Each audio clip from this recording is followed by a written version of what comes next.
माता अदिति के कानों के कुंडल को हरण करके दैत्यराज नरकासुर अपने कब्जे में ले लेते हैं और सभी देवताओं को परास्त कर इंद्रलोक पर अपना अधिकार जमा लेते हैं और काशी नरेश के राज्य के 1000 कन्याओं का हरण करके अपने कब्जे में कर लेते हैं, अपने बंदी गृह में कारागृह में रख लेते हैं। ये वही 1000 कन्याएं हैं जो त्रेता युग में जनकपुरी में रामचंद्र जी की मूर्त को देखकर मोहित हो गई थी। ये कथा का संबंध है कहीं न कहीं परमात्मा के वचन पूरा करने का एक समय है। वो समस्त कन्याओं को हरण करके दैत्यराज नरकासुर अपने कब्जे में अपने बंदी गृह में रखते हैं। समस्त देव परेशान हैं, देवता परेशान हो गए, ब्रह्मा जी के पास गए, विष्णु के पास गए, शंकर जी के पास गए, लेकिन किसी ने उनके मदद के लिए आगे नहीं आए, बल्कि उन्होंने एक उपाय बताया कि भगवान श्री कृष्ण के पास जाइए, वही नरकासुर के अत्याचारों से आपको मुक्ति दिला सकते हैं। भगवान श्री कृष्ण के पास सभी देवता अपनी प्रार्थना लेकर गए और जाकर के अपनी प्रार्थना जब देवताओं ने सुनाई, भगवान श्री कृष्ण तैयार हुए, क्योंकि उनका काम है दुखियों के दुख को हरण करना। हाँ, जिसको दुनिया सताए उसको भगवान प्रेम करते हैं। ऐसे परमात्मा दयालु श्री रामचंद्र जी श्री कृष्ण चंद्र भगवान है। भगवान श्री कृष्ण के साथ में जिनकी धर्म पत्नी साथ में जामवंती भी जाती है और महाराज दैत्यराज नरकासुर से युद्ध का बिगुल बजाया जाता है, शंखनाद होता है और नरकासुर से भयानक युद्ध होती है।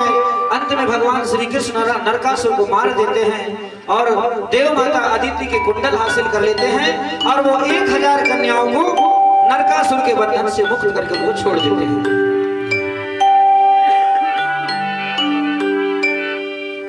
मुरली बजैया तो रुपया लगाऊंगा भैया,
कृष्ण की जय जयकारा तीनों लोक में होते। आकाश में सब देवता मन भगवान के पूजा प्रार्थना करी, धन्यवाद करें कि हे प्रभु, सबसे बड़ा दुख जो नरकासुर नाम के दैत्य रहे, जो समस्त धरती मां ब्रह्मांड मां एक माहौल भय के माहौल बना के रहे। साधु संत महाना महात्मा पुजारी तपस्वी मन पर अत्याचार करें। इस प्रकार नरकासुर के आतंक से समस्त लोग के जीव जंतु परेशान रहे। लेकिन जब भगवान कृष्ण नरकासुर के वध करी शिखर बाद देव माता अदिति के कुंडल वापस करे और समस्त देवता वो सम्मान वापस दिलाए, और बाद में नरकासुर के कैद में, नरकासुर के बंदिश में जो 1000 काशी नरेश के राज के कन्या जो रही तो घलो मुक्त कर दी। लेकिन वो 1000 जो कन्याएं हैं वो बंदी गृह से मुक्त होने के बाद एक जगह में खड़ी हो गई सबके सब।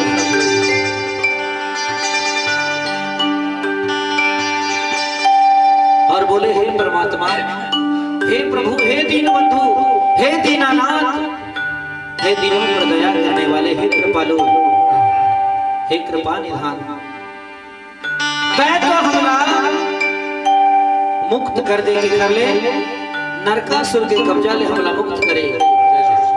लेकिन इस समाज के लोगन के मन में हमारे प्रति जो भेदभाव, हमारे प्रति जो विचार हुई, कैसे मारवे, नरकासुर तो मार डाले।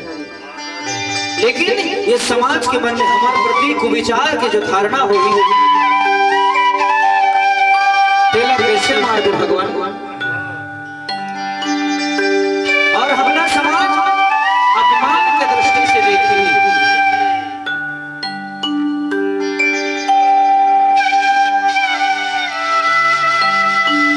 सब यही बोले कि सब नरकासुर के साथ रह के आए हैं, फिर हमला कहा सम्मान, हमला जीवन में सम्मान न मिले तो जीवन जीने की कोई इच्छा नहीं, मतलब नहीं है।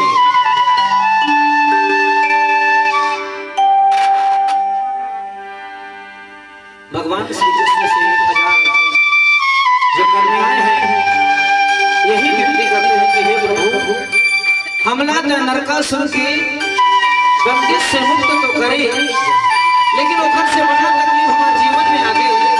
ये समाज हमला गिरे हुए नजर से, गिरे हुए दृष्टि से देखती, एक घर से बढ़िया तो हम नरकासुर के घर में रहे।